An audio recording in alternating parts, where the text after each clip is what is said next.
Have you ever wondered if your body already knows how to heal itself?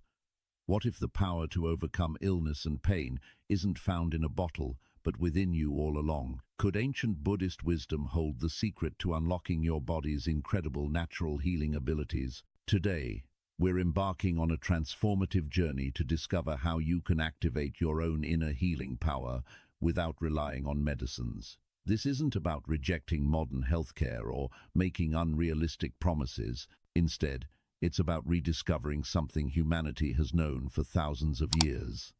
Our bodies possess an extraordinary capacity to heal, regenerate, and restore balance when we create the right conditions. Buddhist teachings offer us profound insights into this natural process, revealing pathways that connect our mind, body, and spirit in ways that modern science is only beginning to understand. What makes this journey so exciting is that these aren't just philosophical concepts or abstract ideas. These are practical, actionable principles that people around the world have used to transform their health and well-being. From chronic pain to persistent stress, from sleep disorders to emotional turmoil, these Buddhist teachings provide us with tangible tools to support our body's inherent wisdom. As we explore these ancient teachings together, you'll discover that healing isn't something that happens to you, it's something that happens through you. Your body is constantly working to maintain balance, repair damage, and protect your well-being. The question isn't whether your body can heal, but rather, are you creating the conditions that allow this natural healing to flourish? Buddhist wisdom teaches us exactly how to create these conditions. Throughout this video, we'll uncover specific Buddhist principles that directly impact your physical health and vitality. Each teaching we discuss is like a key that unlocks a different aspect of your body's healing potential. When you understand and apply these principles, you're not forcing healing to happen. You're simply removing the obstacles that have been blocking it all along. This journey goes deeper than symptom management. We're talking about addressing the root causes of discomfort and disease, understanding the intricate connections between your thoughts, emotions, and physical health, and learning to work with your body rather than against it. Buddhist teachings show us that true healing encompasses our entire being, not just isolated symptoms or conditions. We strongly encourage you to watch this entire video from start to finish. Every principle we share builds upon the previous one, creating a complete framework for natural healing. If you skip ahead, you might miss crucial insights that tie everything together.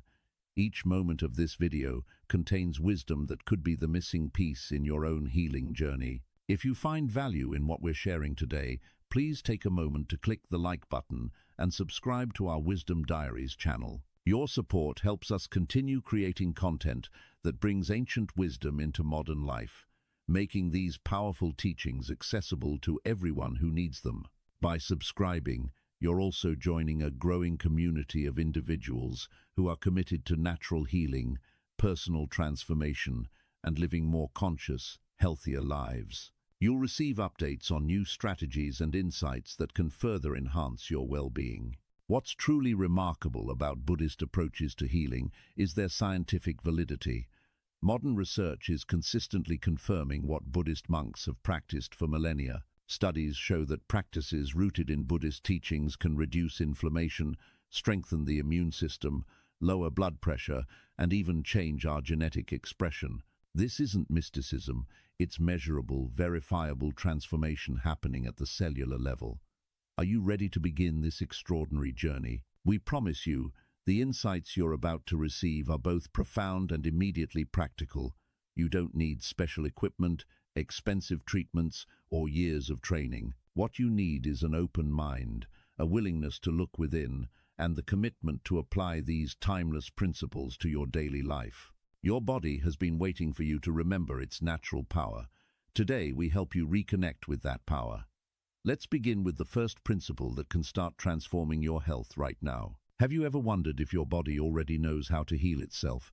What if the power to overcome illness and pain isn't found in a bottle, but within you all along? Could ancient Buddhist wisdom hold the secret to unlocking your body's incredible natural healing abilities? Today, we're embarking on a transformative journey to discover how you can activate your own inner healing power without relying on medicines. This isn't about rejecting modern healthcare or making unrealistic promises. Instead, it's about rediscovering something humanity has known for thousands of years. Our bodies possess an extraordinary capacity to heal, regenerate, and restore balance when we create the right conditions. Buddhist teachings offer us profound insights into this natural process, revealing pathways that connect our mind, body, and spirit in ways that modern science is only beginning to understand. What makes this journey so exciting is that these aren't just philosophical concepts or abstract ideas. These are practical, actionable principles that people around the world have used to transform their health and well-being. From chronic pain to persistent stress, from sleep disorders to emotional turmoil, these Buddhist teachings provide us with tangible tools to support our body's inherent wisdom. As we explore these ancient teachings together, you'll discover that healing isn't something that happens to you, it's something that happens through you. Your body is constantly working to maintain balance, repair damage, and protect your well-being. The question isn't whether your body can heal, but rather, are you creating the conditions that allow this natural healing to flourish? Buddhist wisdom teaches us exactly how to create these conditions. Throughout this video, we'll uncover specific Buddhist principles that directly impact your physical health and vitality. Each teaching we discuss is like a key that unlocks a different aspect of your body's healing potential. When you understand and apply these principles, you're not forcing healing to happen. You're simply removing the obstacles that have been blocking it all along. This journey goes deeper than symptom management. We're talking about addressing the root causes of discomfort and disease, understanding the intricate connections between your thoughts, emotions, and physical health, and learning to work with your body rather than against it. Buddhist teachings show us that true healing encompasses our entire being, not just isolated symptoms or conditions. We strongly encourage you to watch this entire video from start to finish. Every principle we share builds upon the previous one, creating a complete framework for natural healing. If you skip ahead, you might miss crucial insights that tie everything together. Each moment of this video contains wisdom that could be the missing piece in your own healing journey. If you find value in what we're sharing today, please take a moment to click the like button and subscribe to our Wisdom Diaries channel. Your support helps us continue creating content that brings ancient wisdom into modern life, making these powerful teachings accessible to everyone who needs them. By subscribing, you're also joining a growing community of individuals who are committed to natural healing, personal transformation, and living more conscious, healthier lives. You'll receive updates on new strategies and insights that can further enhance your well-being. What's truly remarkable about Buddhist approaches to healing is their scientific validity. Modern research is consistently confirming what Buddhist monks have practiced for millennia. Studies show that practices rooted in Buddhist teachings can reduce inflammation, strengthen the immune system, lower blood pressure, and even change our genetic expression. This isn't mysticism, it's measurable, verifiable transformation happening at the cellular level. Are you ready to begin this extraordinary journey? We promise you, the insights you're about to receive are both profound and immediately practical. You don't need special equipment, expensive treatments, or years of training. What you need is an open mind, a willingness to look within, and the commitment to apply these timeless principles to your daily life. Your body has been waiting for you to remember its natural power. Today, we help you reconnect with that power. Let's begin with the first principle that can start transforming your health right now. Mindfulness, the foundation of natural healing. Now that we understand the mind's role in healing, let's explore the practice that makes this power accessible. Mindfulness. If the mind is the source of healing, then mindfulness is the tool that allows us to harness that source effectively. In Buddhist tradition, mindfulness isn't just about being present or paying attention. It's a comprehensive system for understanding and transforming your entire experience of being alive. The Pali word for mindfulness is sati, which means awareness, attention, and remembering. It's about remembering to stay connected with what's happening right now, in this present moment, rather than getting lost in worries about the future or regrets about the past. This simple practice has profound implications for your health because your body exists only in the present moment. When your mind is elsewhere, you disconnect from your body's signals, needs, and natural healing processes. Buddhist teachings outline what's called the four foundations of mindfulness, known as satipatthana. These four foundations provide a complete framework for developing awareness. Mindfulness of the body, mindfulness of feelings and sensations, mindfulness of mental states, and mindfulness of mental objects or phenomena. Today, we're focusing primarily on the first foundation, mindfulness of the body, because this is where natural healing begins. Mindfulness of the body, called kayanupassana in Pali, means developing a deep, intimate awareness of your physical form. Most of us spend our entire lives living from the neck up, trapped in our thinking minds, barely aware that we have a body until it hurts or becomes sick. This disconnection is one of the primary obstacles to natural healing. Your body is constantly communicating with you, sending signals about what it needs, where tension is building, where energy is blocked, and where healing needs to happen. But if you're not paying attention, you miss these crucial messages until they become loud enough to force your attention, usually in the form of pain or illness. Developing body mindfulness begins with a practice called body scan meditation. This technique involves systematically bringing your attention to different parts of your body, noticing sensations without trying to change them, simply observing what's present. You might start with your toes, noticing any tingling, warmth, coolness, tension, or relaxation. Then you gradually move your attention up through your feet, ankles, calves, knees, continuing all the way through your entire body. What makes this practice so powerful for healing is that attention itself has a therapeutic effect. When you bring gentle, non-judgmental awareness to a part of your body, several things happen simultaneously. Blood flow increases to that area, bringing fresh oxygen and nutrients. Muscle tension begins to release. Your nervous system shifts from stress response to relaxation response. Your body interprets your attention as care, and it responds accordingly. Scientific research has provided compelling evidence for mindfulness as a healing tool. Studies conducted at major universities have shown that regular mindfulness practice strengthens immune function, helping your body fight off infections and diseases more effectively. One fascinating study measured the immune response of mindfulness practitioners compared to non-practitioners after both groups received flu vaccines. The mindfulness group showed significantly stronger antibody production, meaning their immune systems responded more robustly to the vaccine. Other research has demonstrated that mindfulness practice reduces markers of inflammation throughout the body. Chronic inflammation is now understood to be a root cause of numerous diseases, from heart disease to diabetes to autoimmune conditions. By reducing inflammation through mindfulness, you're addressing one of the fundamental mechanisms of disease at its source. Perhaps most remarkably, studies using brain imaging have shown that mindfulness practice actually changes the structure and function of brain regions involved in attention, emotion regulation, and body awareness. These aren't just temporary changes that disappear when you stop practicing. Regular mindfulness creates lasting transformations in how your brain processes experience, making you naturally more attuned to your body's needs and more capable of supporting its healing. Let's make this practical right now with a simple 5-minute body awareness practice you can do anywhere, anytime. First, find a comfortable position, either sitting or lying down. Close your eyes if that feels comfortable, or simply soften your gaze.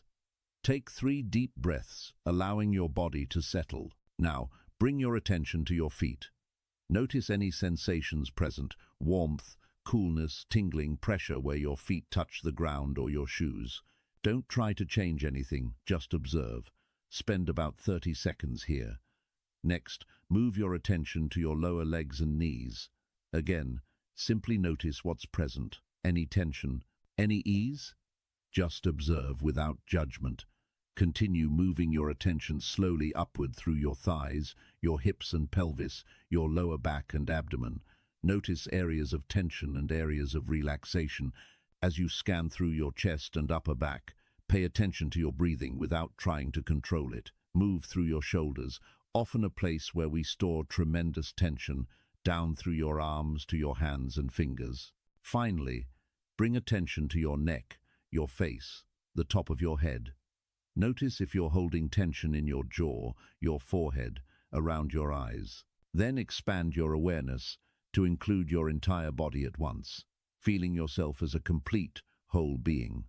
Take 3 more deep breaths here, and when you're ready, gently open your eyes. This simple practice, done regularly, creates a foundation for natural healing. You're training yourself to notice your body's signals early, before small imbalances become major problems. You're activating your parasympathetic nervous system, the rest and digest mode where healing happens most effectively. You're reducing stress hormones like cortisol that suppress immune function and promote disease. If you're finding value in these practices and want to learn more techniques for natural healing, subscribe to our channel. We regularly share wisdom that can transform your health and your life. The beauty of mindfulness is that it costs nothing, requires no equipment, and can be practiced anywhere. Yet its effects are profound and scientifically verified. When you practice body mindfulness regularly, you begin to notice patterns. Perhaps you always tense your shoulders when stressed. Maybe your digestion struggles after eating certain foods. You might discover that certain emotions manifest as sensations in specific body areas. This awareness gives you the power to respond skillfully, making changes before minor issues become chronic conditions. Mindfulness doesn't just reduce stress hormones, it fundamentally changes how your body responds to stress. Studies measuring cortisol levels, the primary stress hormone, show that mindfulness practitioners have lower baseline cortisol and recover more quickly from stressful situations. Since chronic elevation of stress hormones suppresses immune function, disrupts digestion, raises blood pressure, and contributes to virtually every major disease, reducing these hormones through mindfulness has far-reaching health benefits. The foundation is now set. You understand that your mind shapes your health, and you have a concrete practice, mindfulness, for engaging that mind-body connection skillfully. As we continue, we'll build on this foundation with additional practices that activate your body's natural healing power. The power of breath, Buddhist breathing practices. There's something you do approximately 20,000 times each day, something so fundamental to life that you can't survive more than a few minutes without it. Yet most people do it unconsciously, inefficiently, and in ways that actually harm their health.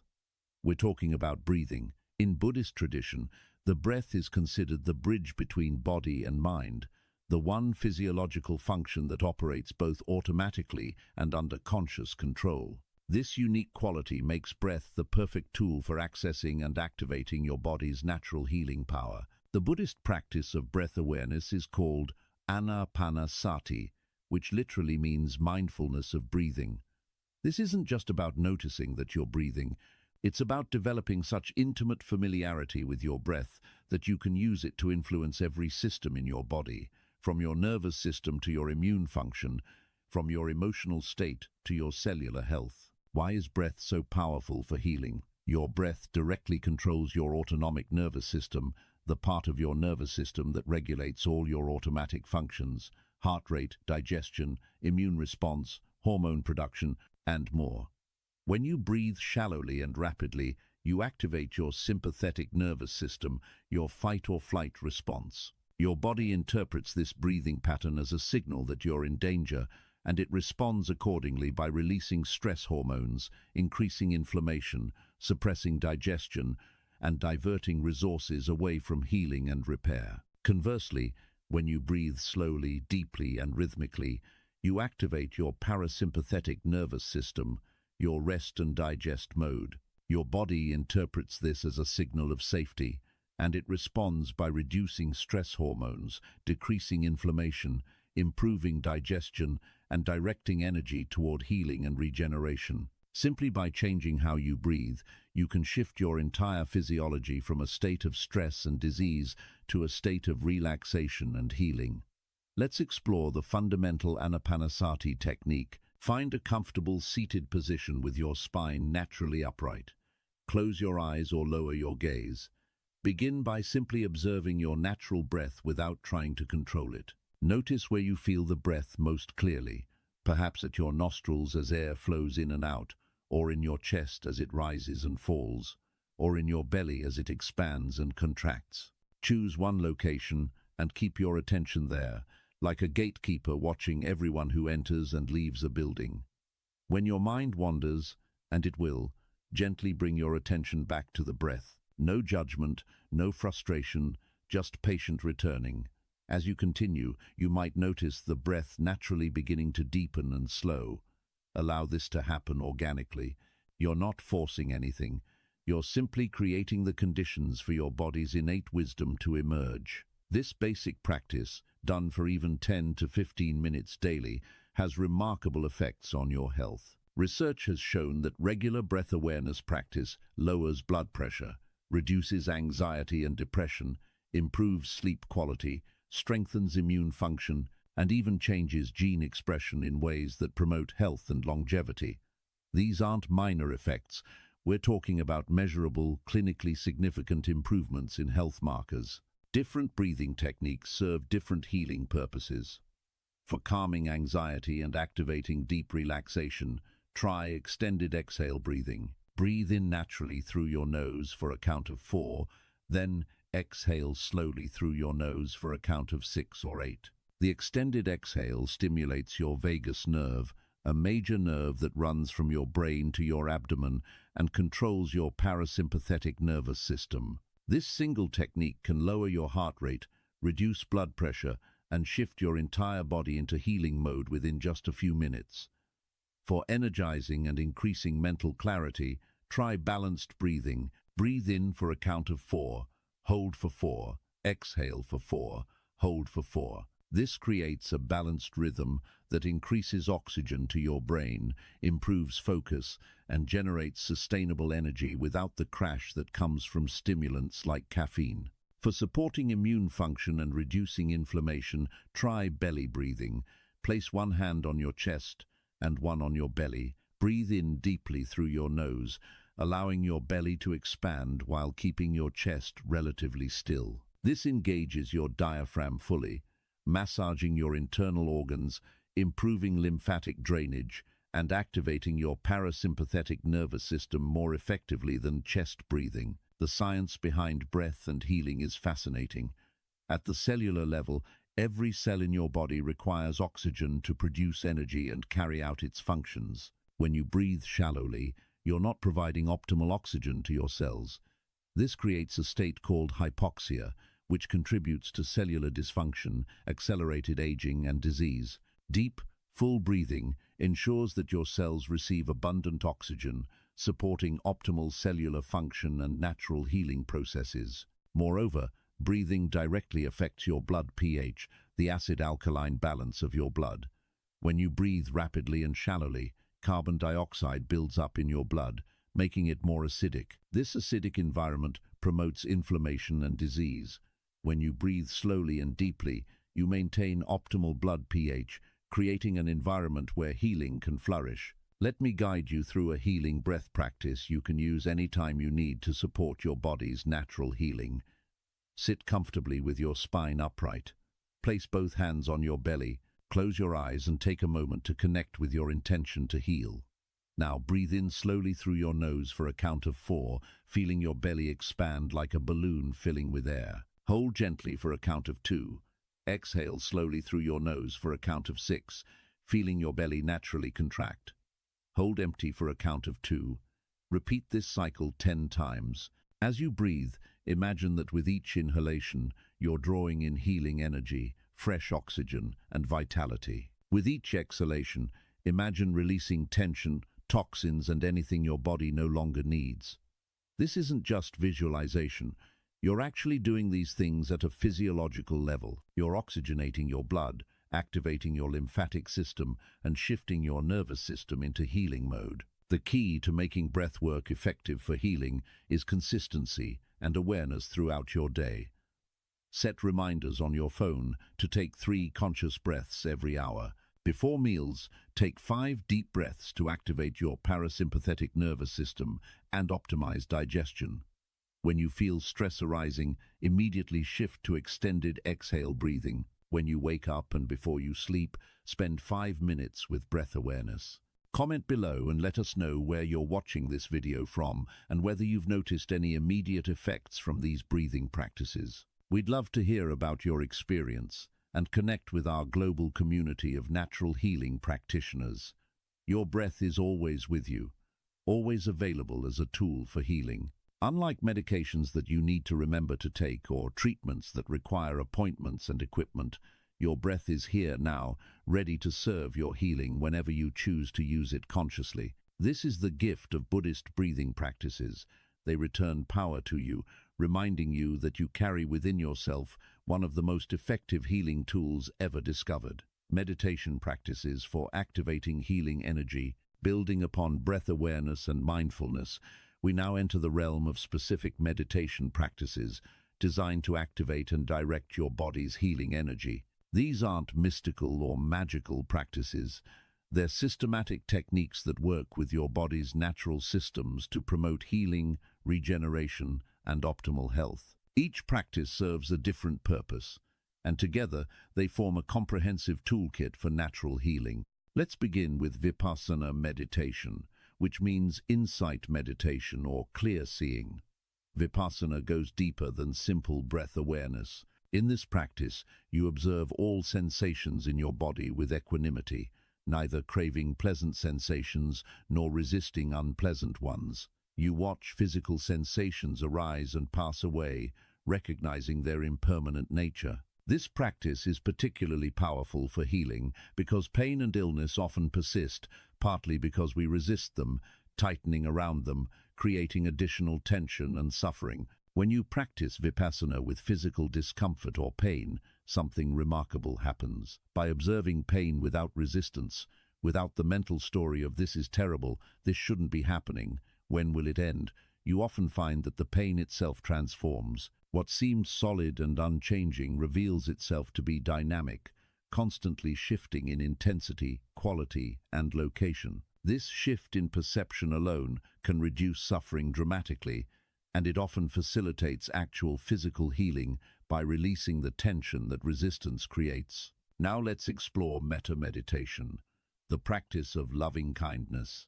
This practice involves directing well wishes and warm feelings toward yourself and others. You might silently repeat phrases like, "May I be healthy, may I be safe, may I be peaceful, may I live with ease." First toward yourself, then toward loved ones, neutral people, difficult people, and finally all beings everywhere.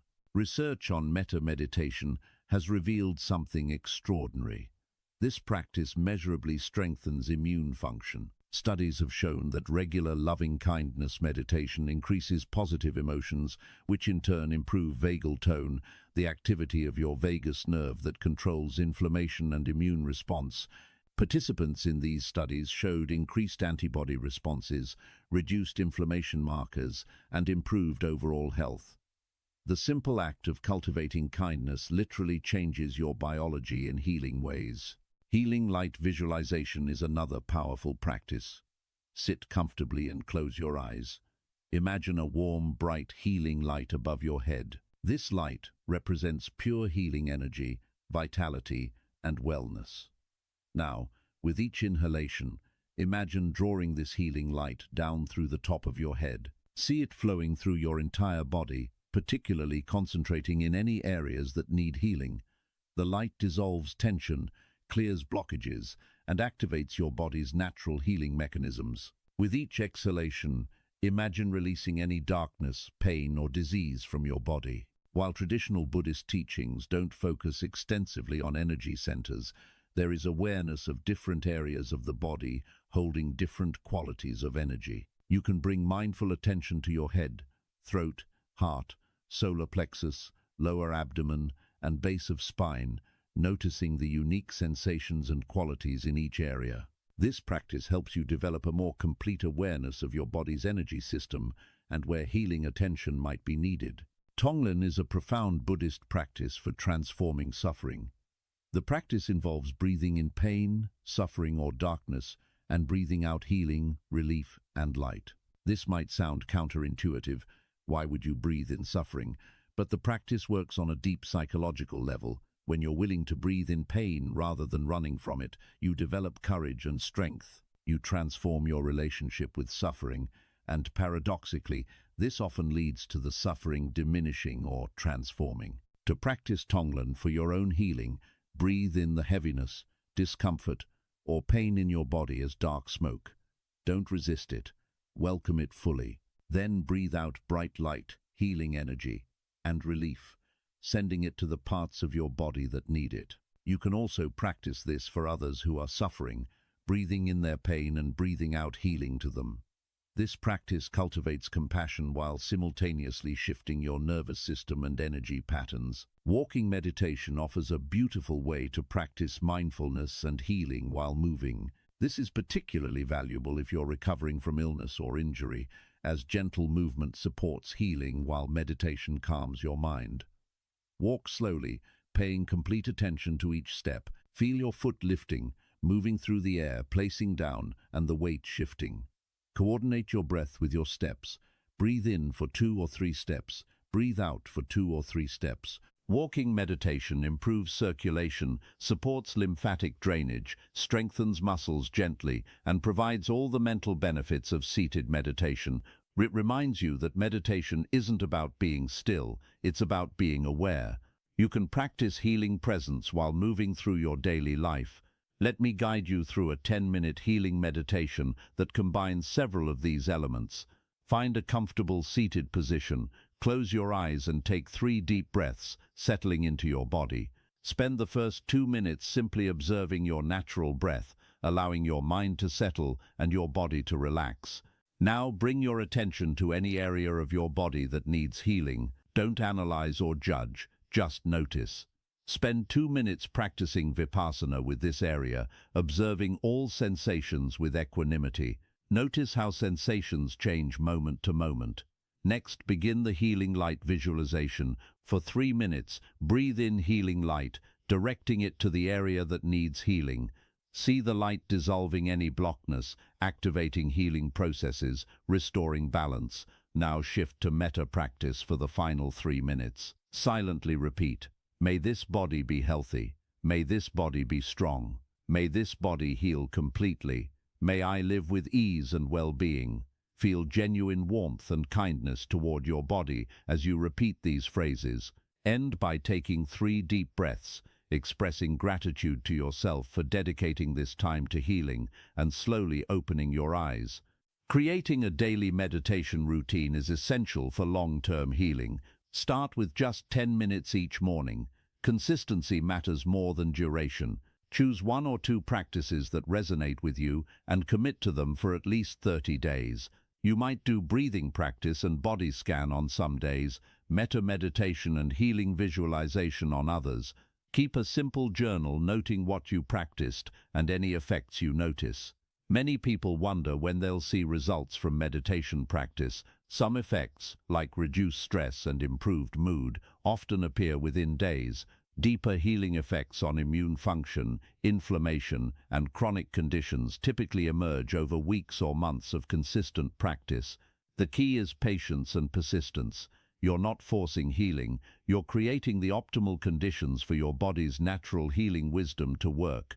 If you know someone struggling with their health who could benefit from these natural healing practices, please share this video with them. Sometimes the most powerful medicine we can offer someone is knowledge and hope, the understanding that they have more power over their healing than they realized, the role of compassion in self-healing. One of the most overlooked yet powerful elements in natural healing is compassion, particularly self-compassion. Many people are their own harshest critics, especially when dealing with illness or pain. They blame themselves, feel frustrated with their bodies, or become angry at themselves for being sick. This self-criticism isn't just psychologically harmful, it actively interferes with physical healing. Understanding and cultivating self-compassion is essential for activating your body's natural healing power. First, let's clarify what self-compassion is and isn't. Self-compassion is not self-pity, which keeps you stuck in victimhood and helplessness. It's not making excuses or avoiding responsibility. Self-compassion is treating yourself with the same kindness, understanding and support you would offer a dear friend going through difficulty, acknowledging your suffering without exaggerating or minimizing it, recognizing that struggle is part of the human experience, and responding to yourself with warmth rather than harsh judgment. When you're dealing with illness or pain, self-compassion might sound like, "This is really difficult right now, and it's okay to find it difficult. My body is doing its best to heal. I deserve kindness and patience as I navigate this challenge." Compare this to self-critical thinking. "Why is this happening to me? I should be stronger. Other people don't struggle like this. What's wrong with me?" Can you feel the difference in these approaches? One opens space for healing, the other creates additional suffering and stress. The science behind compassion and healing is remarkable. Research using brain imaging technology has shown that self-compassion activates the same brain regions associated with caregiving and emotional warmth. When you practice self-compassion, your brain releases oxytocin, often called the love hormone or bonding hormone. Oxytocin doesn't just make you feel good emotionally, it has direct physical effects. It reduces inflammation, lowers blood pressure, decreases stress hormone production, and enhances immune function. Studies have also shown that people who practice self-compassion have lower levels of cortisol, the primary stress hormone. Remember, chronic elevation of cortisol suppresses immune function, promotes inflammation, disrupts sleep, and contributes to virtually every major disease.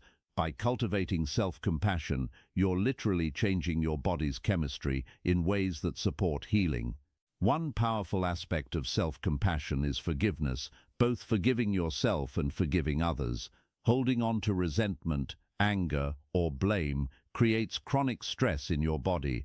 When you replay negative experiences, ruminating on how you or others should have acted differently, your body responds as if the harmful event is happening right now. Your heart rate increases, stress hormones flood your system, your muscles tense. Done repeatedly over months or years, this pattern creates the perfect conditions for disease. Forgiveness doesn't mean condoning harmful behavior or pretending that hurt didn't happen. It means releasing the ongoing stress response associated with past events. It means choosing your own peace and health over the burden of carrying resentment. From a Buddhist perspective, holding resentment is like drinking poison and expecting the other person to suffer. The one who suffers most from your unforgiveness is you. The physical effects of releasing resentment through forgiveness are well documented. Studies have shown that forgiveness practices reduce chronic pain, lower blood pressure, improve sleep quality, decrease anxiety and depression, and strengthen immune response. People who practice forgiveness have fewer physical symptoms of stress and recover more quickly from illness. Forgiveness is powerful medicine. Cultivating loving kindness toward your body is a specific practice within self-compassion that directly supports healing. Many people have adversarial relationships with their bodies, viewing them as enemies that have betrayed them through illness or pain. This adversarial stance creates internal conflict and stress. Your body isn't your enemy, it's doing its absolute best under challenging circumstances to maintain your life and promote your well-being. Try this shift in perspective. Instead of being angry at your body for being sick, feel compassion for everything your body endures. Your body processes toxins from the environment, repairs cellular damage constantly, fights off pathogens, maintains trillions of chemical reactions every second, all while you're barely aware of it. Your body is your oldest friend, working tirelessly on your behalf since before you were born. It deserves your kindness, appreciation, and support. Let me guide you through a self-compassion meditation for healing. Sit comfortably and close your eyes. Place one or both hands over your heart, feeling the warmth of your own touch. Take a few deep breaths, allowing your body to soften. Now acknowledge whatever difficulty you're experiencing with your health. Name it silently, "I'm experiencing pain," or "I'm dealing with illness," or whatever is true for you. Next, recognize the common humanity in your experience. Silently acknowledge, suffering and illness are part of being human. I'm not alone in this struggle. Many people face health challenges. This is part of the human experience. This recognition helps you feel less isolated and more connected to others. Now, offer yourself kind words of support. You might silently say, "May I be kind to myself in this difficulty. May I give myself the compassion I need. May I accept myself as I am. May I be patient with my healing process." Place your hands wherever your body needs healing and imagine sending warmth, acceptance, and kindness to that area. Spend a few minutes continuing to offer yourself kind words and feelings. Notice any resistance that arises. It's common to feel awkward or uncomfortable with self-kindness at first. If resistance comes up, simply acknowledge it with compassion. It's okay that this feels strange. I'm learning a new way of relating to myself. As you practice self-compassion, you might notice something interesting. Compassion for yourself naturally extends to compassion for others. When you stop being so harsh with yourself, you typically become less harsh in your judgments of others as well. This shift has healing implications because positive social connections and feelings of warmth toward others have been shown to boost immune function and promote overall health. Interestingly, practicing compassion for others can actually serve as a form of self-healing.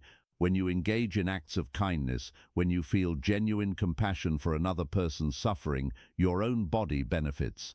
Studies have shown that compassionate action activates the reward centers of your brain, releases beneficial hormones and neurotransmitters, reduces stress, and improves cardiovascular health. This is sometimes called the helper's high, the positive feelings and health benefits that come from helping others. Buddhist teachings emphasize that ultimately there is no separation between self-compassion and compassion for others. When you heal yourself, you become more capable of helping others heal. When you practice compassion for others, you simultaneously heal yourself. This interconnection means that every act of kindness, whether directed inward or outward, serves the healing of all beings. The practice of self-compassion isn't always easy, especially if you've spent years being self-critical. Be patient with yourself as you learn this new way of relating to your experience. Start small. Notice when you're being harsh with yourself and simply pause. Take a breath. Place your hand over your heart. Speak to yourself the way you would speak to a beloved friend. These small moments of self-kindness accumulate over time, creating profound shifts in your mental and physical health. Remember, healing isn't about being perfect or never experiencing difficulty. It's about how you relate to difficulty when it arises. Self-compassion gives you a wise, kind, supportive inner voice that can guide you through any health challenge with grace and resilience. This inner support is one of the most powerful healing resources you possess. Dietary wisdom from Buddhist teachings. Now let's explore how Buddhist wisdom guides us in one of the most fundamental aspects of health, eating. Food is medicine, but in our modern world we've largely forgotten this truth. Buddhist teachings offer profound guidance on eating that goes far beyond simple dietary rules. This wisdom addresses not just what we eat, but how we eat, why we eat, and our entire relationship with nourishment. Central to Buddhist dietary wisdom is the middle way, the principle of balance and moderation. The Buddha taught that extremes lead to suffering, whether in eating or any other aspect of life.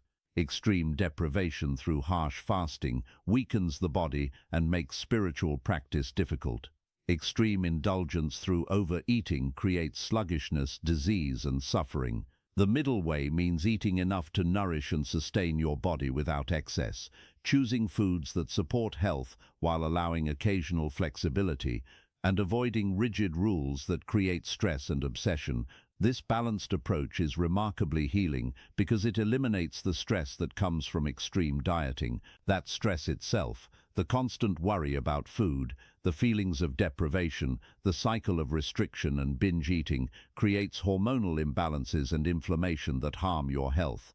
The middle way brings peace to your relationship with food, and that peace itself is healing. Mindful eating is perhaps the most transformative practice Buddhist wisdom offers regarding food.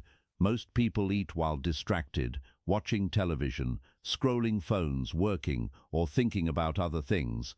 This disconnection from the eating experience leads to overeating, poor digestion, and inability to recognize what foods truly nourish you. Mindful eating means bringing your full attention to the experience of eating. When you eat mindfully, you notice the colors, textures, and aromas of your food before you begin. You take smaller bites and chew thoroughly, really tasting what you're eating. You notice when you're starting to feel satisfied, before you're uncomfortably full. You observe how different foods make you feel, both immediately and hours later. This awareness naturally guides you toward foods that support your health and away from foods that create imbalance. Buddhist monastics traditionally practice the 5 contemplations before eating, a powerful practice you can adapt for your own life. The contemplations help you eat with awareness, gratitude, and right intention. Before eating, pause and reflect. Consider the effort and resources that brought this food to your plate, the farmers, the sun and rain, the earth, the many hands involved. Reflect on whether you've lived this day in a way that makes you worthy of receiving this nourishment. Consider whether you're eating with the right intention to nourish your body for health and service, rather than simply for pleasure or emotional comfort. Recognize this food as medicine that will become your body and energy. Commit to eating this food to support your health and your ability to serve others. These contemplations transform eating from a mindless habit into a conscious, sacred act. They naturally slow you down, improve your digestion, and help you make wiser food choices. When you see food as medicine and nourishment for service, you're less likely to abuse your body with harmful foods. Regarding which foods promote healing, Buddhist wisdom emphasizes simplicity, freshness, and plant-based nourishment. While Buddhism doesn't strictly require vegetarianism, many practitioners choose plant-based eating because it aligns with the principle of non-harm and because plant foods tend to create lightness and clarity rather than heaviness. Foods closest to their natural state, vegetables, fruits, whole grains, legumes, nuts and seeds, provide the most life force and healing properties. Foods that create imbalance are typically those that are heavily processed, artificially sweetened, deep-fried, or laden with chemicals. These foods require tremendous energy for your body to process and provide little nourishment in return. They create inflammation, disrupt your gut health, and cloud your mind. Buddhist wisdom teaches that the quality of what you consume affects not just your physical body, but your mental clarity and spiritual capacity. Fasting holds an important place in Buddhist tradition, though it's approached with wisdom and moderation.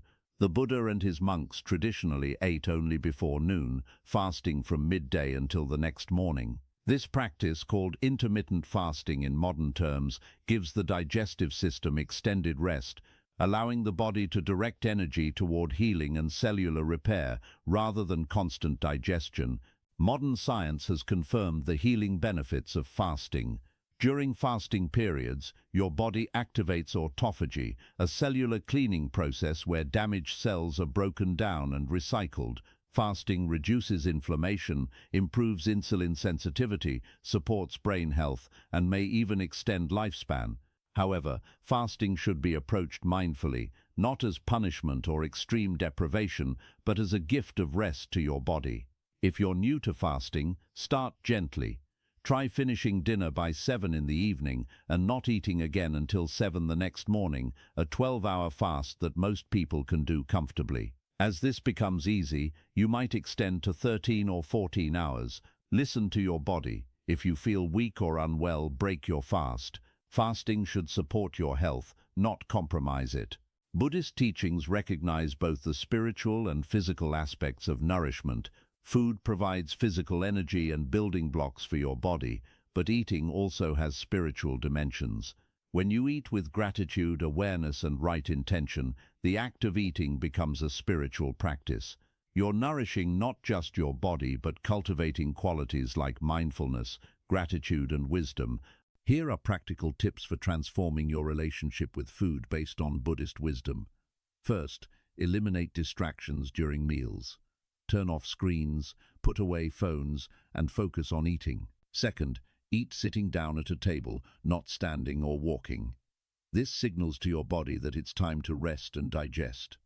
Third, chew each bite thoroughly, at least 20 to 30 times. This aids digestion and allows you to fully taste and appreciate your food.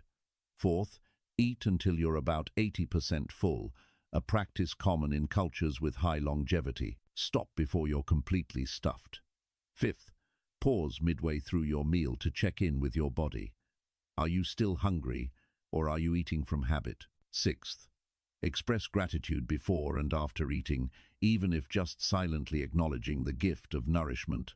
Finally, notice the effects of different foods on your body and mind. Keep a simple food journal if helpful, noting not just what you eat but how you feel afterward.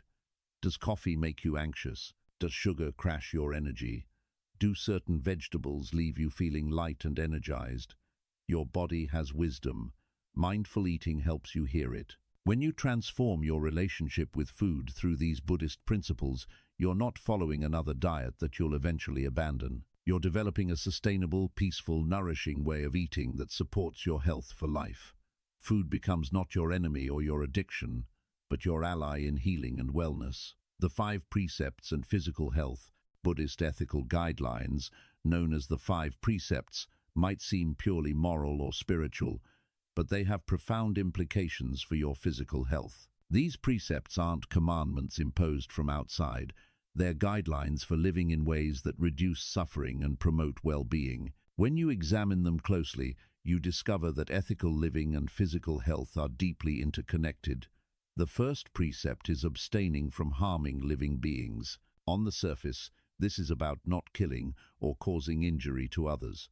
But the health implications run deeper. When you live with the intention to cause no harm, you naturally reduce conflict, aggression, and hostility in your life.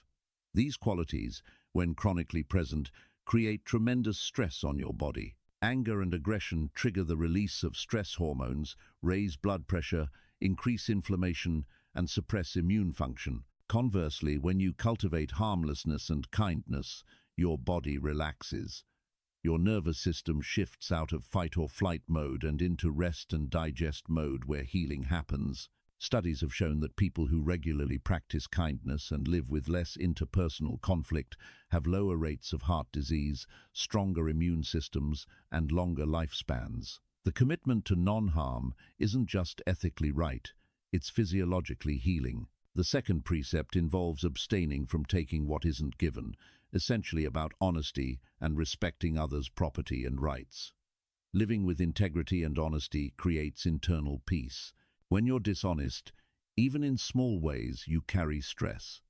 You must remember your lies, worry about being discovered, and live with the internal conflict between your actions and your values. This chronic low-level stress accumulates, affecting your physical health over time. Truth-telling, on the other hand, creates alignment between your inner values and outer actions.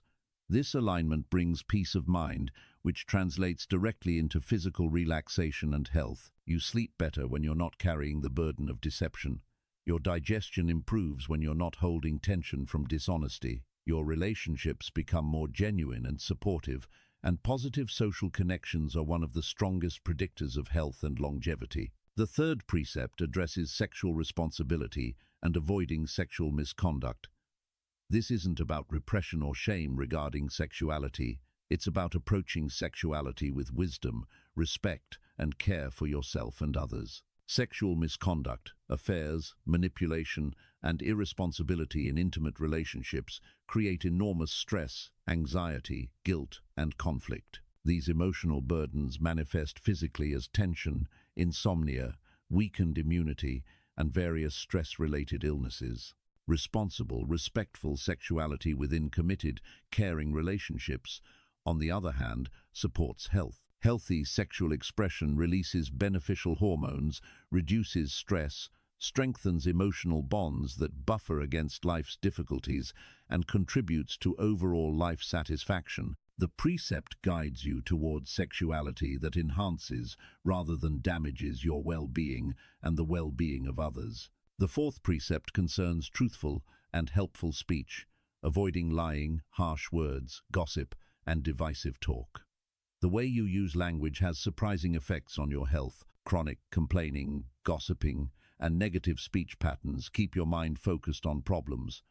activating stress responses repeatedly throughout the day. Harsh speech toward others often rebounds, creating conflict and damaging relationships that could have supported you.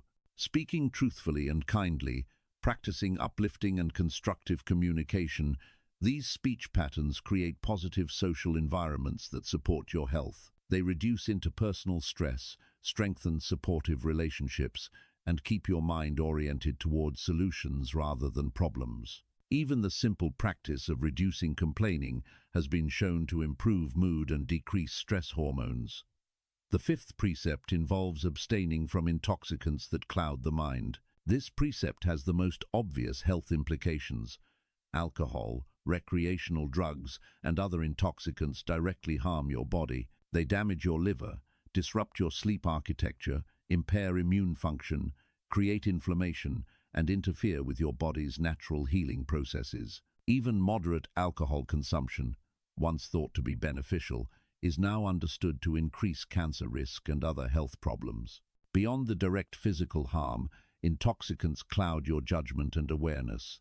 They make it harder to practice the other healing principles we've discussed. When your mind is clouded, you can't maintain mindfulness, make wise food choices, or respond to your body's signals effectively. Clarity of mind is essential for natural healing, and this precept protects that clarity. What's remarkable about the 5 precepts is their ripple effect. Each precept you follow makes the others easier to maintain, and together they create a lifestyle that profoundly supports health. When you're not harming others, you experience less conflict. With less conflict, you feel less need to escape through intoxicants. With a clear mind, you communicate more skillfully. With honest communication, your relationships improve. With good relationships, you feel supported in living ethically. This positive cycle creates the ideal conditions for your body's natural healing power to flourish. Living according to these precepts isn't about achieving perfection or never making mistakes. It's about direction and intention. When you fall short, as everyone does, you acknowledge it with self-compassion and recommit to these principles. The very act of trying to live ethically, even imperfectly, creates internal peace and reduces the stress that comes from living in constant conflict with your own values. The connection between ethical living and physical health reveals a profound truth. You cannot separate your physical body from your mental states, your relationships, your actions in the world. Everything is interconnected. When you cause harm, that harm reverberates through your own system. When you live with integrity and kindness, that goodness nourishes your own health. The 5 precepts offer a complete framework for living in ways that reduce suffering and promote wellness at every level of your being.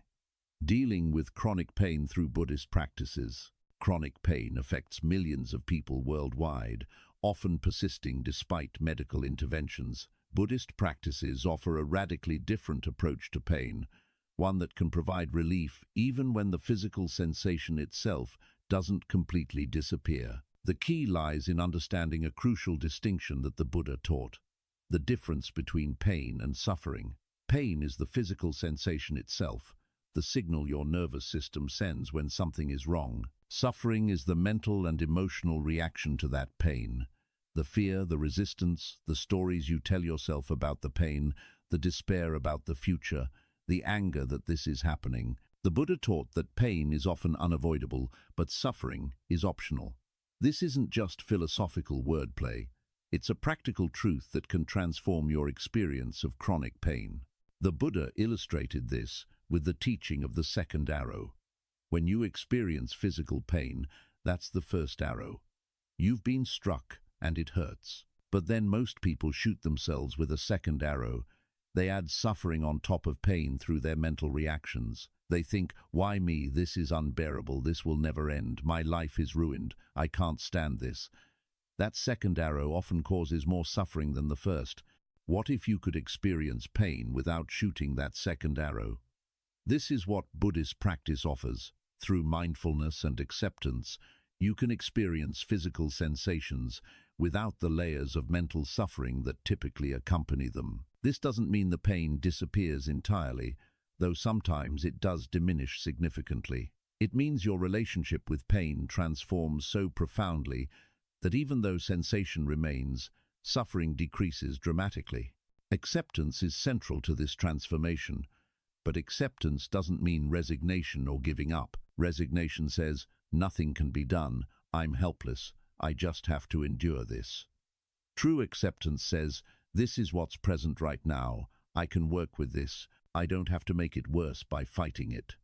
Acceptance creates space around pain, whereas resistance tightens around it, intensifying your experience. The practice of observing pain without identification is particularly powerful. Usually when pain arises, you immediately identify with it. I am in pain, this is my pain, this is happening to me.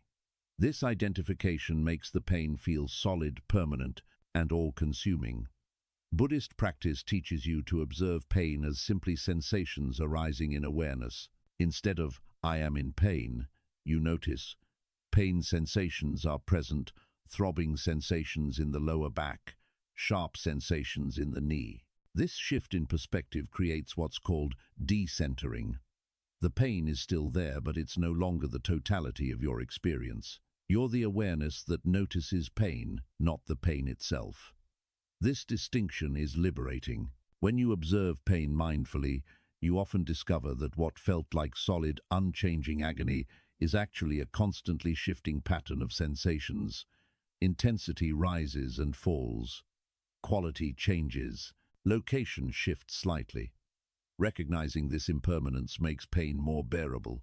Here are practical techniques for working with chronic pain using Buddhist principles. First, when pain arises, pause and take 3 deep breaths. This activates your parasympathetic nervous system, reducing the stress response that amplifies pain. Second, scan your body for areas of tension around the pain. Often we brace against pain, creating additional tension that makes everything worse. Consciously soften and relax these areas. Third, bring gentle, curious attention to the painful area itself.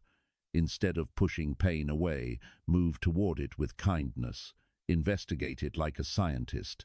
Where exactly is it located? What's the quality? Burning, aching, sharp, dull? Does it stay constant or pulse? What happens to it as you breathe? This investigative approach transforms you from victim to observer, immediately reducing suffering. Fourth, practice the breathing with pain technique. Imagine that with each inhalation, you're breathing healing energy directly into the painful area. With each exhalation, imagine breathing out tension and discomfort. This gives your mind something skillful to do, replacing resistance with active engagement in healing. Research on Buddhism and chronic pain management has produced remarkable results. Multiple studies have shown that mindfulness-based interventions significantly reduce pain intensity, pain-related distress, and pain interference with daily activities. One study followed chronic pain patients through an 8-week mindfulness program and found that participants reported up to 50% reduction in pain-related suffering, even though actual pain levels decreased only modestly. Another study examined long-term meditators and found they had significantly higher pain tolerance and lower pain unpleasantness ratings compared to non-meditators. Brain imaging revealed that meditation changed how pain signals were processed in the brain, literally altering the pain experience at a neurological level. One remarkable case involved a woman who had suffered from debilitating fibromyalgia for years. Through Buddhist mindfulness practice, she learned to observe her pain sensations without the catastrophic thinking that had accompanied them. While she still experienced physical discomfort, her quality of life improved dramatically.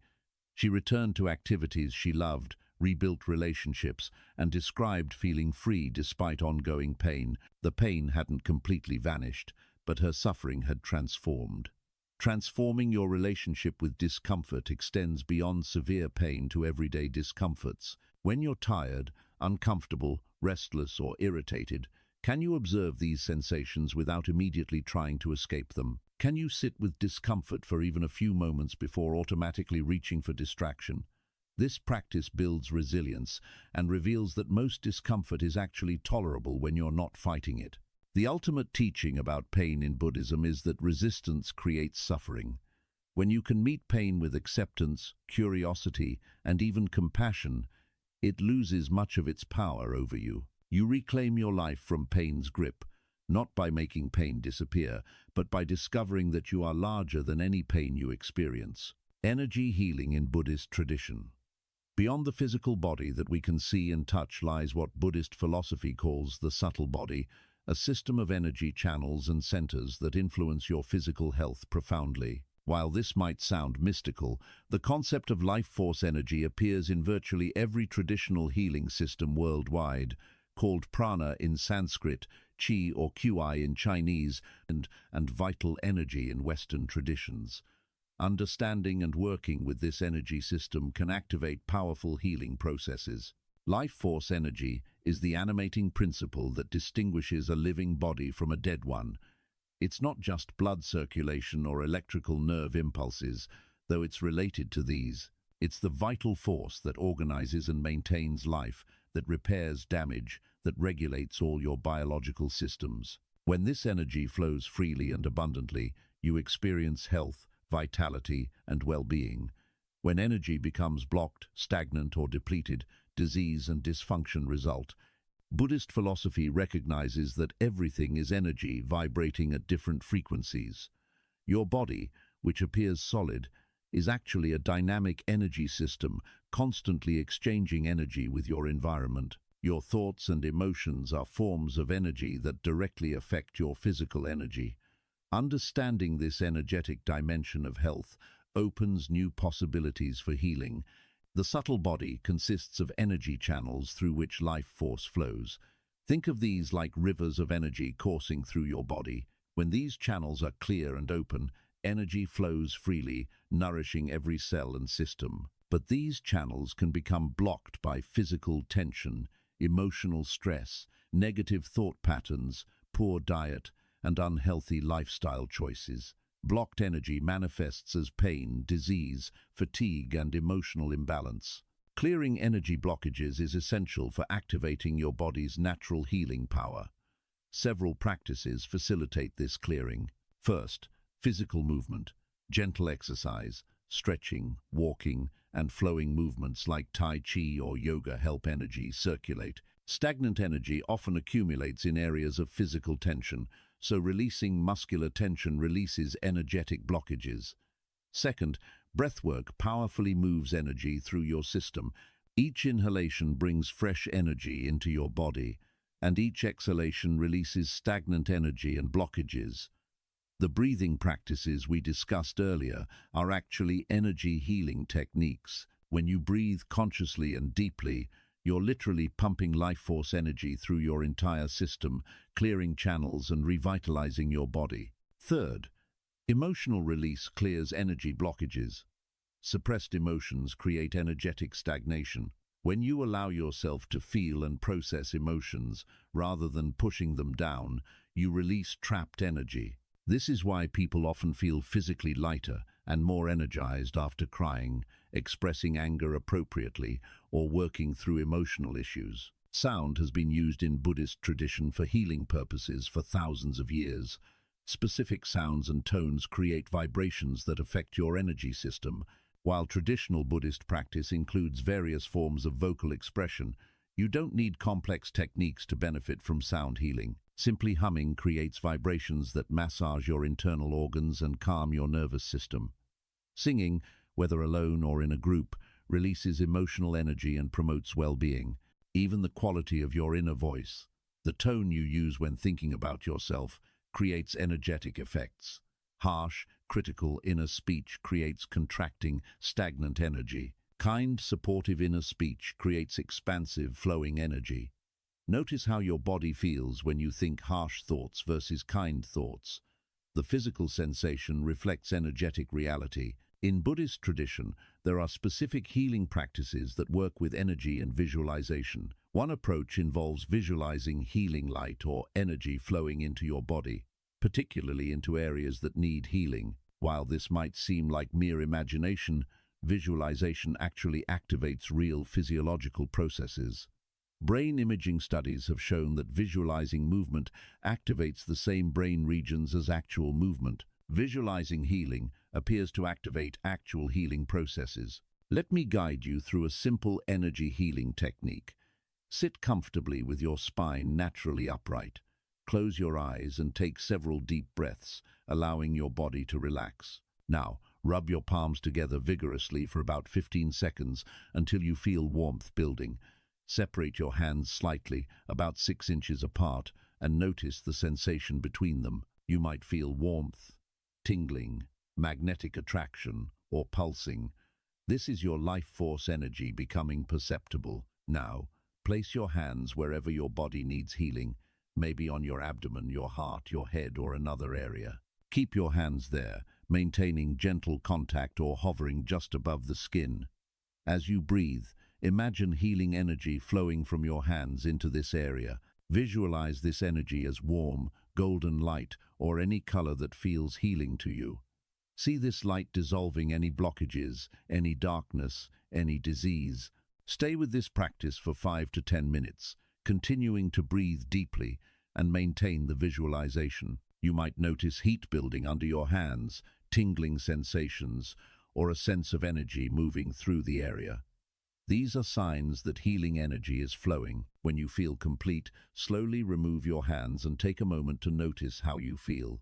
This practice works because you're directing your body's own healing energy to where it's needed most. Your hands naturally emit healing energy. This is why we instinctively place our hands on areas that hurt. You're simply amplifying and directing this natural capacity through conscious intention and attention. Understanding energy healing helps explain why practices like meditation, breathing, and mindfulness are so effective for physical health. They're not just mental exercises, they're energy practices that affect your body at the most fundamental level. When your energy flows freely and abundantly, your physical body naturally moves toward health and balance. You can incorporate energy awareness into your daily life. Throughout the day, check in with your energy level. When you feel depleted, take a few minutes for conscious breathing or energy visualization. When you notice tension in an area of your body, place your hands there and send healing energy. Before sleep, imagine any stagnant or negative energy draining from your body into the earth. Then imagine fresh, healing energy flowing in with each breath. The beauty of working with energy is that it costs nothing, requires no equipment, and can be done anywhere. Your body already knows how to work with its own energy. You're simply learning to do consciously what your body does naturally at unconscious levels. As you practice these energy techniques, you become increasingly sensitive to subtle energy flows and blockages, developing the ability to maintain your energetic health proactively rather than waiting for disease to appear. The healing power of gratitude and joy.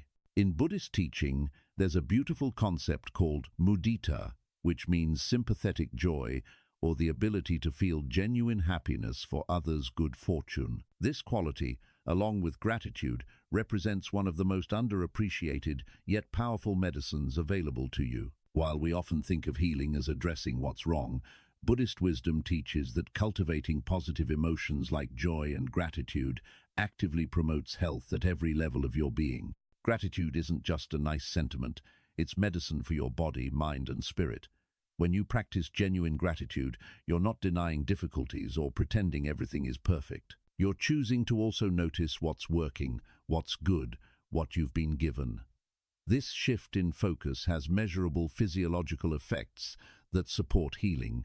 The neuroscience of gratitude reveals why this practice is so powerful. When you feel grateful, your brain releases dopamine and serotonin, neurotransmitters associated with pleasure, well-being, and mood regulation. Gratitude activates regions of your brain associated with moral cognition, value judgment, and theory of mind. Regular gratitude practice actually changes your brain structure over time, strengthening neural pathways associated with positive thinking and emotional regulation. Studies have shown that people who regularly practice gratitude have stronger immune systems, lower blood pressure, reduced inflammation markers, and better sleep quality. They experience less pain, recover more quickly from illness, and report higher overall life satisfaction. One study found that heart failure patients who kept gratitude journals showed improved heart rate variability, a marker of cardiac health, compared to those who didn't. Gratitude also affects your stress response. When you're in a state of gratitude, you cannot simultaneously be in a state of fear or anxiety. These states are neurologically incompatible. Gratitude activates your parasympathetic nervous system, the rest and digest mode where healing happens, while deactivating your sympathetic stress response. This makes gratitude a powerful tool for managing the chronic stress that underlies so much disease.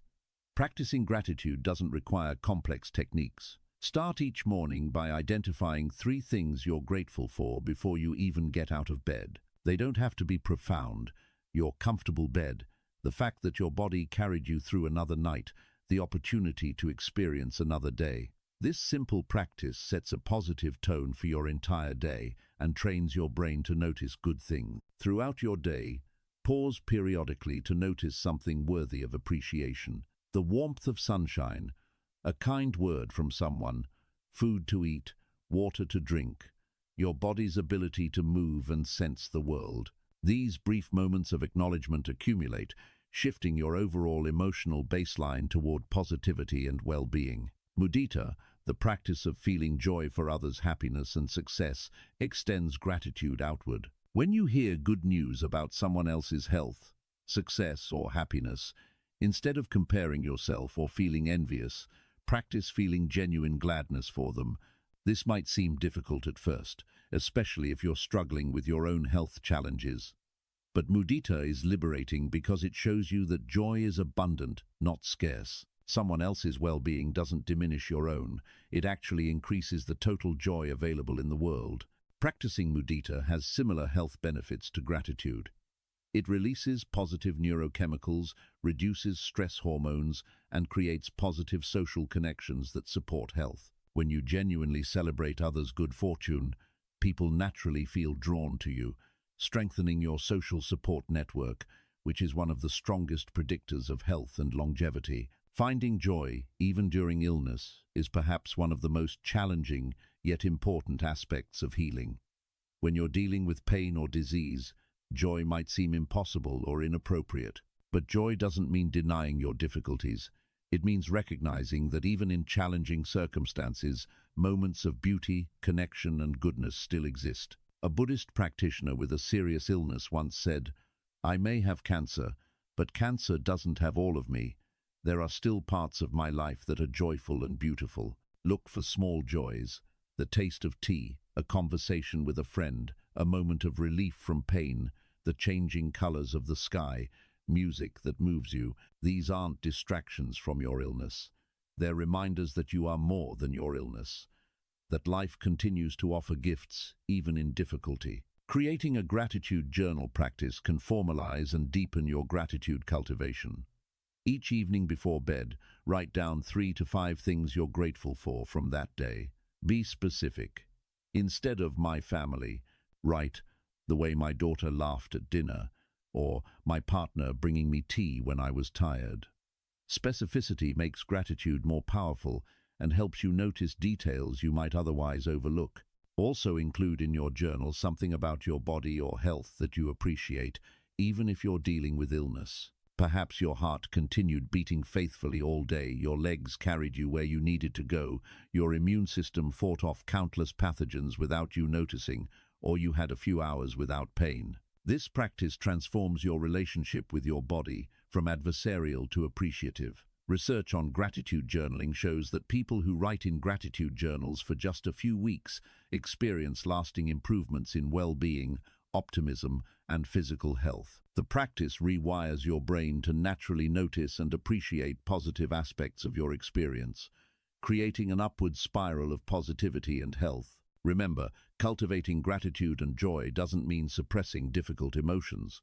Buddhist practice honors the full range of human experience. You can feel sad about your illness and grateful for the support you're receiving. You can acknowledge pain while also appreciating moments of relief. Wholeness means holding all of it, not choosing one emotion over another. But when you consciously cultivate gratitude and joy alongside inevitable difficulties, you create balance and resilience that support your healing journey. Sleep, rest, and recovery, the Buddhist approach.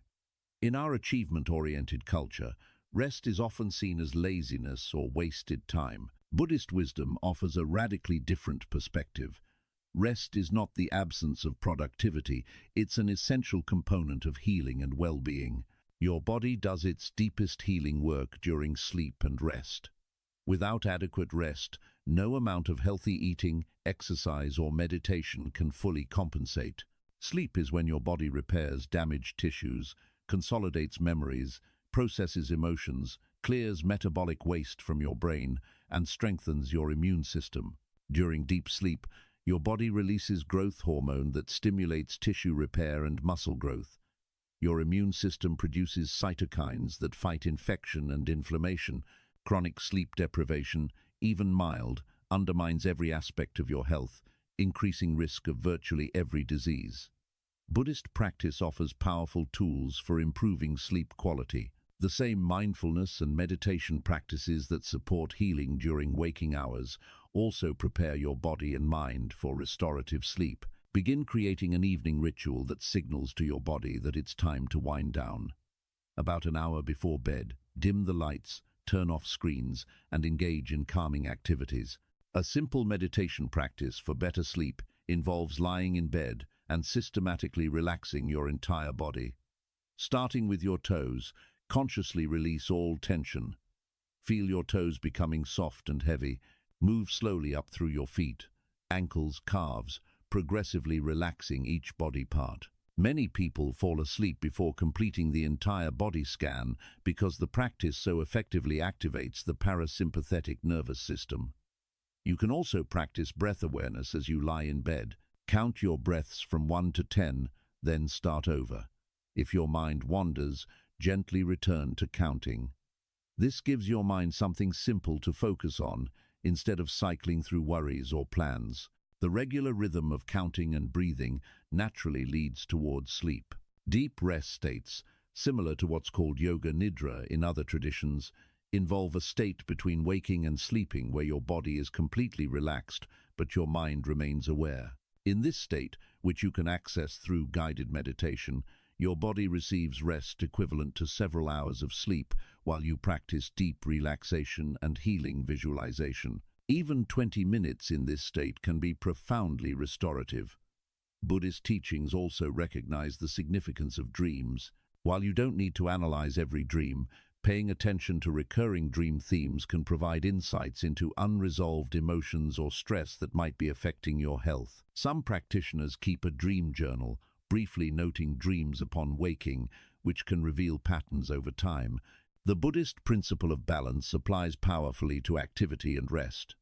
In modern life, most people err on the side of constant activity, pushing through fatigue, sacrificing sleep for productivity. This imbalance creates the conditions for illness. True health requires rhythms of activity and rest, exertion and recovery. Listen to your body's signals. When you're tired, rest. Don't override your body's wisdom with willpower and stimulants. Honor your need for sleep as you would honor your need for food or water. Rest is not optional for health, it's fundamental. Movement as meditation, gentle practices for healing. Movement and stillness are not opposites in Buddhist practice. They're complementary aspects of a complete approach to health. While seated meditation cultivates inner awareness, mindful movement extends that awareness into action, strengthening your body while calming your mind. The key is approaching movement not as aggressive exercise to punish or force your body, but as meditation in motion that honors your body's current capacity. Practices like Tai Chi and Qigong, which developed alongside Buddhist traditions in Asia, exemplify this approach. These gentle, flowing movements coordinate breath with motion, cultivate life force energy, and build strength and flexibility without strain. The movements are performed slowly and mindfully, with complete attention to sensation, balance, and breath. This combination of physical activity and meditation provides unique healing benefits. Research on Tai Chi has shown remarkable health benefits, improved balance, and reduced fall risk in elderly practitioners, reduced inflammation markers, improved immune function, better sleep quality, reduced chronic pain, and enhanced cardiovascular health. These benefits come not from intense exertion but from mindful, consistent, gentle practice. The slow, flowing movements stimulate circulation and lymphatic drainage without stressing joints or exhausting the body. Mindful walking, which we touched on earlier, is perhaps the most accessible form of movement meditation. Unlike exercise walking, where you're focused on speed, distance, or calorie burning, mindful walking is about being completely present with each step. You walk at a natural, comfortable pace, feeling your feet contact the ground, noticing the shifting of your weight, coordinating movement with breath. This practice can be done anywhere, in nature, around your neighborhood, even in your home if mobility is limited. The beauty of mindful walking is that it's adaptable to any fitness level. If you can only walk for 5 minutes, walk mindfully for 5 minutes. If you need to use a cane or walker, bring mindfulness to that experience. The healing comes not from how far or fast you walk, but from the quality of awareness you bring to the movement. Gentle yoga practices, approached through a Buddhist lens, focus on awareness rather than achievement. You're not trying to attain impressive poses or push into pain. You're exploring your body's current capacity with kindness and curiosity. Each stretch, each balance, each breath is an opportunity to practice presence and self-compassion. When practiced this way, yoga becomes a moving meditation that builds strength and flexibility while cultivating mental peace.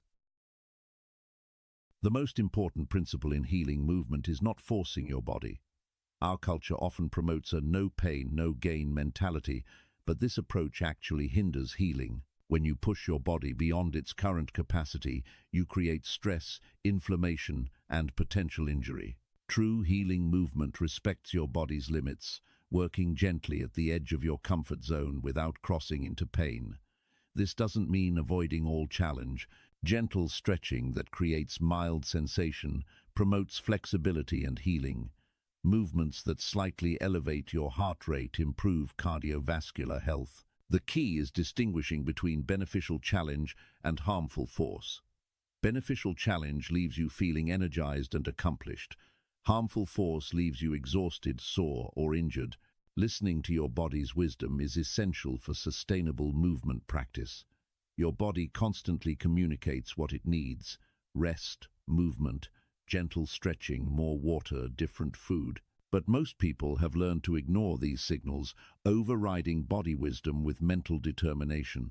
Buddhist practice teaches you to reconnect with your body's innate intelligence. Before any movement session, check in with your body. How does it feel today?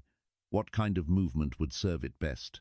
Some days you might have energy for more vigorous practice. Other days, gentle stretching is all your body can handle. Honor what's true today rather than forcing yesterday's routine. During movement, maintain constant awareness of sensation. If something hurts in a sharp or jarring way, stop or modify. If you feel energized and expansive, continue. If you're pushing through fatigue or pain, ease back. This ongoing dialogue with your body builds trust and ensures that your movement practice supports rather than undermines your healing. Creating a sustainable movement practice means choosing activities you genuinely enjoy and can maintain long-term. If you hate running, don't force yourself to run. If you love dancing, even gentle swaying to music counts as movement meditation. If walking in nature brings you joy, make that your practice. The best exercise is the one you'll actually do consistently. Start small and build gradually. Even 5 minutes of mindful movement daily creates more benefit than sporadic intense workouts. Consistency matters more than intensity for healing. As you practice regularly, you'll naturally build capacity and may find yourself wanting to move more. But let this expansion happen organically from your body's increasing vitality, not from mental pressure to do more. Remember that movement practice isn't separate from meditation practice, it's an extension of it. You're bringing the same qualities of mindfulness, acceptance, and compassion to physical activity that you bring to seated practice. Your body becomes a laboratory for exploring awareness in motion, and this exploration itself promotes healing at every level of your being. Overcoming fear and anxiety about illness. Fear and anxiety are perhaps the most significant obstacles to natural healing. When you're dealing with illness or pain, fear is understandable. Fear of worsening symptoms, fear of disability, fear of death. But while fear is natural, when it becomes chronic and overwhelming, it actively blocks your body's healing mechanisms.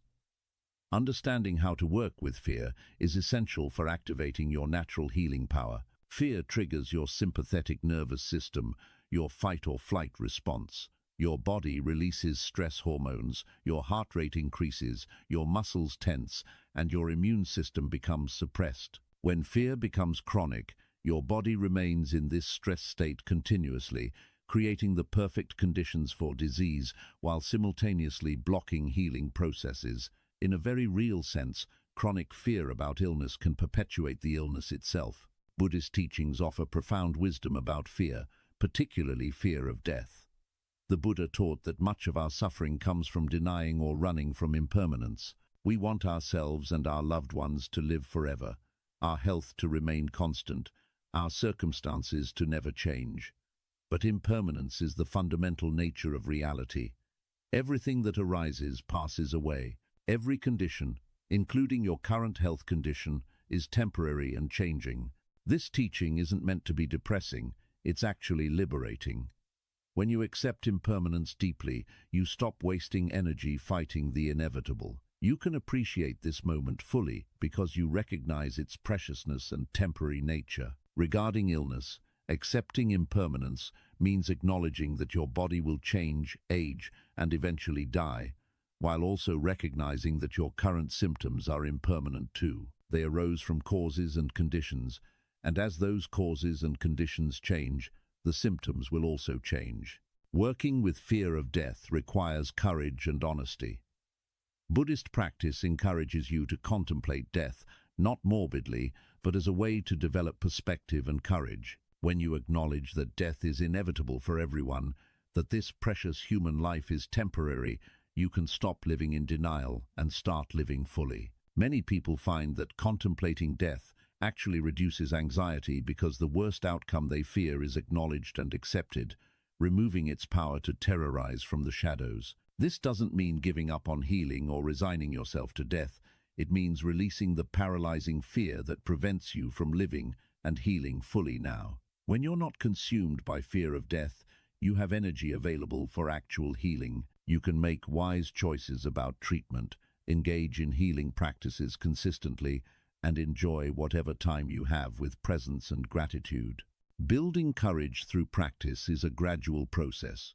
Start by noticing fear when it arises, without immediately trying to suppress or escape it. Simply acknowledge, fear is present. Observe where you feel fear in your body. Often fear manifests as tightness in the chest, shallow breathing, tension in the belly. Bring breath and awareness to these sensations, not trying to make fear go away, but meeting it with curiosity rather than more fear. One powerful technique is to breathe into fear. When anxiety about your health arises, instead of distracting yourself, pause and take 10 slow, deep breaths while keeping attention on the fear sensations. Often you'll find that fear, when you stop running from it and meet it directly, is less overwhelming than you imagined. It's the running from fear that keeps it powerful. Facing it with breath and awareness diminishes its hold. Transforming anxiety into awareness is a key practice. Anxiety is often a vague, diffuse sense of threat without clear object. Awareness brings clarity. When you feel anxious about your health, get specific. What exactly are you afraid of? Write it down. Often you'll discover your fears are about possible future scenarios, not present reality.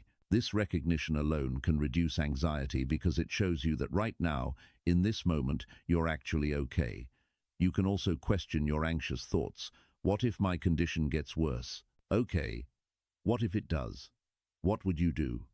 Often you discover you'd cope, you'd adapt, you'd find resources and support. Recognizing your own resilience and capacity to handle difficulty reduces anxiety about future possibilities. Practical techniques for managing health anxiety include limiting medical research online, which often fuels anxiety without providing useful information. If you need medical information, get it from reliable sources and your healthcare providers, not from worst-case scenario forums.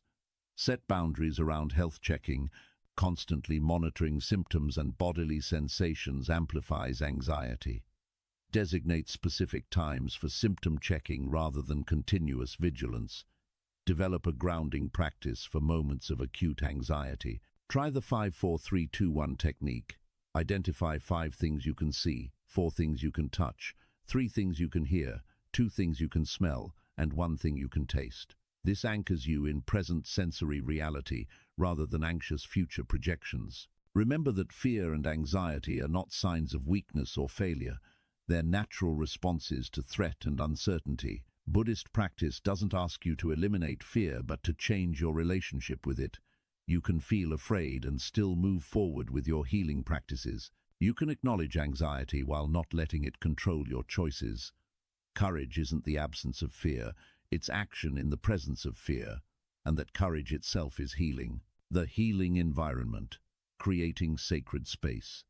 Your environment profoundly influences your healing capacity. Just as a seed needs the right soil, water, and sunlight to grow, your body's healing requires a supportive environment. Buddhist wisdom recognizes that external conditions shape internal states, and by consciously creating healing environments, you support your body's natural recovery processes. The physical spaces where you spend time either support or hinder healing. Cluttered, chaotic environments create mental stress that translates into physical tension. Your nervous system cannot fully relax when surrounded by disorder and stimulation. Conversely, clean, organized, peaceful spaces naturally calm your nervous system, allowing healing energy to flow more freely. This doesn't require perfection or expensive renovations. It means creating intentional order and beauty in your immediate surroundings. Creating a dedicated meditation space, even just a corner of a room, establishes a physical anchor for your healing practice. Choose a quiet area where you won't be disturbed. Keep this space simple and uncluttered. You might include a cushion or chair for sitting, perhaps a small table with items that inspire peace, a plant, a candle, meaningful objects that remind you of healing and wholeness. The key is consistency. Using the same space regularly conditions your body and mind to enter a healing state more easily each time you practice there. Nature is perhaps the most powerful healing environment. Numerous studies have shown that time in natural settings reduces stress hormones, lowers blood pressure, improves immune function, and accelerates recovery from illness. There's something about trees, water, earth, and sky that speaks to our deepest biology, reminding us that we are part of the natural world, not separate from it. Even brief nature exposure provides benefits. 10 minutes sitting under a tree, walking barefoot on grass, or watching clouds move across the sky can shift your physiology toward healing. If access to nature is limited, bring nature indoors. Plants purify air and create living energy in your space. Natural light regulates your circadian rhythms and mood. Opening windows allows fresh air and natural sounds to enter. These simple changes create an environment more conducive to healing. Buddhist aesthetic principles emphasize simplicity and clarity. This isn't about rigid minimalism, but about removing excess that clutters your space and mind. Look at your living environment. Does it feel peaceful or overwhelming? Are you surrounded by things you love and use, or accumulated clutter that weighs you down? Simplifying your space creates mental spaciousness that supports healing. Release what no longer serves you. Keep only what brings function or joy, and create open space for energy to flow. Sound profoundly affects your healing environment. Constant noise, traffic, television, arguments, these create chronic stress responses. Conversely, healing sounds, gentle music, nature sounds, silence, supportive conversations promote relaxation and recovery. Consider the soundscape of your home. Can you reduce unnecessary noise? Can you introduce more silence or peaceful sounds? Even using headphones to listen to calming nature sounds or gentle music can create a healing acoustic environment within a noisy setting. Light also matters tremendously. Harsh fluorescent lighting stresses your nervous system, while natural daylight regulates your circadian rhythms and mood. Soft, warm lighting in the evening prepares your body for restful sleep. If possible, get bright natural light exposure in the morning to set your body's clock. Reduce artificial light in the evening, especially blue light from screens, and use candles or warm lamps to create peaceful evening atmosphere. These light adjustments support your body's natural healing rhythms. The atmosphere you create through these elements, space, nature, simplicity, sound, and light, combines to either support or undermine healing. A healing environment feels peaceful, clear, and nourishing. When you enter it, you feel your nervous system downshift into relaxation. Your breathing naturally deepens, your mind settles. This is the environment your body needs for optimal healing. Beyond physical environment, your social environment dramatically impacts healing. The people you spend time with either support your wellness or drain your energy. Healing relationships are characterized by genuine care, good listening, respect for boundaries, encouragement of your healing practices, and ability to hold space for difficulty without trying to fix you. These relationships provide the safety and support that allow deep healing to occur. Toxic relationships, those involving constant criticism, drama, emotional manipulation, or lack of respect, create chronic stress that blocks healing. Sometimes creating a healing environment means setting boundaries with people who undermine your well-being, even if they're family or old friends. This isn't cruel.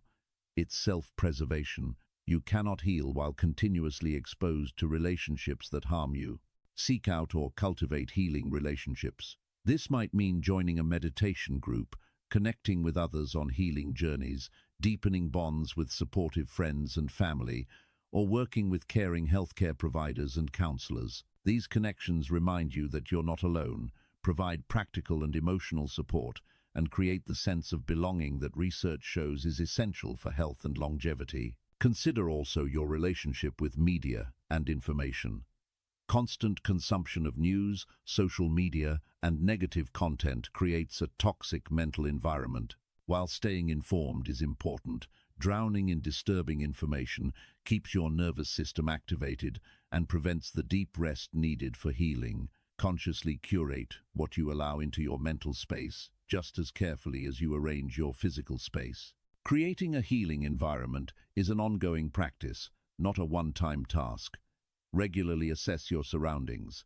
Does this space still support my healing? What small change could make this environment more peaceful? Could I spend more time in nature? Do I need to adjust my social boundaries? These questions keep you actively engaged in creating conditions that support your body's natural healing wisdom. Integrating practices into daily life.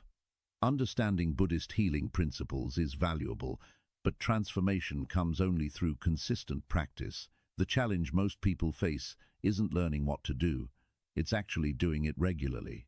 Integration means weaving these practices into your daily life so naturally that they become as automatic as brushing your teeth. Creating a realistic daily routine is essential. Many people get inspired and try to implement every practice at once, then burn out within days. Start small and build gradually. Choose one or two practices that resonate most strongly with you, and commit to those for at least 30 days before adding more.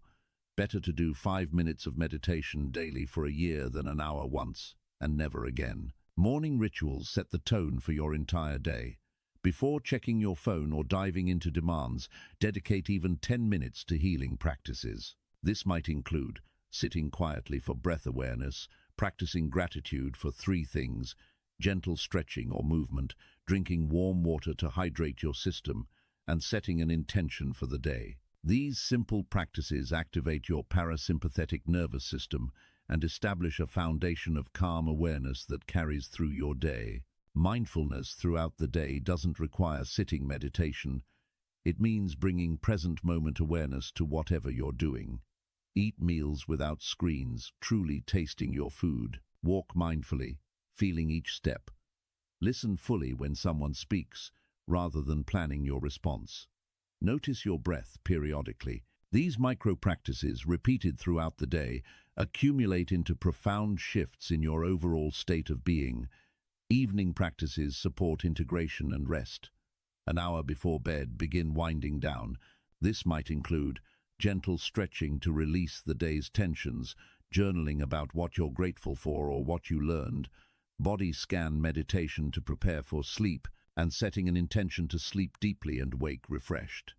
Consistent evening rituals signal your body that it's safe to rest and repair. Working with obstacles and resistance is part of the practice. You will miss days. You will feel too busy or tired. Your mind will resist. This is normal and expected. When resistance arises, investigate it with curiosity rather than judgment. What's making practice difficult right now? Often the resistance itself reveals what you most need to address. Sometimes the most healing thing is to practice self-compassion about not practicing, then gently begin again. Adapting practices to your circumstances keeps them sustainable. If you're traveling, your routine will look different than at home. If you're dealing with acute illness, you might need to simplify practices. If you have young children, you might practice in shorter sessions throughout the day rather than one long session. Flexibility ensures that practices serve your healing rather than becoming another source of stress and guilt. The goal is consistent engagement over a lifetime, not perfect execution in the short term. We've journeyed together through ancient Buddhist wisdom applied to modern healing challenges. From understanding the mind's role in creating health, through specific practices of mindfulness, breath, meditation, and compassion, to addressing diet, ethics, pain, fear, and environment, you now have a comprehensive framework for activating your body's natural healing power. Let's recap the key teachings. Your mind and body are inseparable. Thoughts directly affect your physical health. Mindfulness and breath awareness activate your parasympathetic nervous system where healing occurs. Compassion, both for yourself and others, changes your brain chemistry in healing ways. The foods you eat, the ethics you live by, and the environment you create all impact your capacity to heal. Fear and resistance block healing, while acceptance and presence allow it to flow. The journey of healing is ongoing, not a destination you arrive at and then stop. Health isn't a fixed state, but a dynamic balance you maintain through daily practices. Some days you'll feel vital and strong, other days you'll struggle. Both are part of the journey. What matters is your commitment to showing up consistently, practicing the principles that support your well-being, and trusting the process even when immediate results aren't visible. Patience and persistence are essential. Natural healing doesn't usually happen overnight. Your body may have taken years or decades to develop current imbalances. Expecting instant transformation is unrealistic and sets you up for disappointment. Instead, commit to consistent practice and trust that small positive changes accumulate into profound transformation over time. Celebrate small improvements. Sleeping better, feeling less anxious, having more energy. These are signs your practices are working. Most importantly, trust in your body's wisdom. Your body knows how to heal. Every moment, trillions of cells are working to maintain your life and promote your well-being. These practices don't force healing. They remove obstacles that have been blocking your body's natural healing intelligence. Trust that when you create the right conditions, mindful awareness, peaceful emotions, nourishing food, supportive environment, your body will respond by moving toward greater balance and health. Here's your call to action. Don't let this be just another video you watch and forget. Choose one practice from everything we've discussed today and commit to doing it for the next 7 days. Just one practice, done consistently for 1 week. Maybe it's 5 minutes of breath awareness each morning. Maybe it's a gratitude practice before sleep. Maybe it's mindful eating at 1 meal per day. Start small, but start today. Right now, pause this video and decide which practice you'll begin with. For continued learning, explore meditation apps that offer guided practices, find local meditation or mindfulness groups for community support, and consider books on Buddhist psychology and healing. But remember, reading and learning are valuable only when combined with practice. 1 minute of actual meditation is worth more than an hour of reading about meditation. Let's close with a brief moment of intention setting. Wherever you are right now, take a deep breath. Place your hand over your heart. Silently or aloud, say to yourself, I commit to supporting my body's natural healing. I trust in my body's wisdom. I will practice with patience and self-compassion. May these teachings support my healing and the healing of all beings. Thank you for joining us on this journey through Buddhist healing wisdom. Remember, you carry within yourself everything needed for healing. These practices simply help you access and activate what's already there. May you experience profound healing, peace, and vitality. May you discover the extraordinary power that lives within your own body and mind. And may your healing journey inspire and support the healing of others around you. Start today. Your healed future is calling.